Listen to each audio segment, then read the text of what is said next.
unilateralism that the Trump administration now is pushing forward, it's a clear indication that they are going to disrupt the current global order.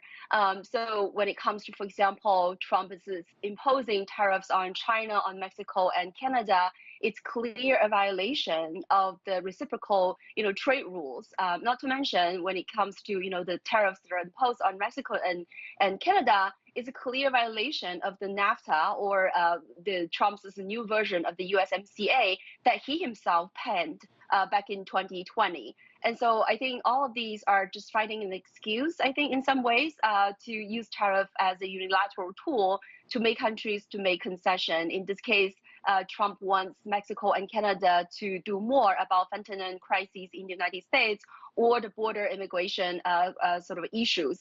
But for China, I think it's clear that the 20% additional tariff, it's really trying to, in some ways, decouple from China in the sense that, Trump has been thinking that the Chinese production has been so competitive, it's taking away, quote unquote, right, the US's industries.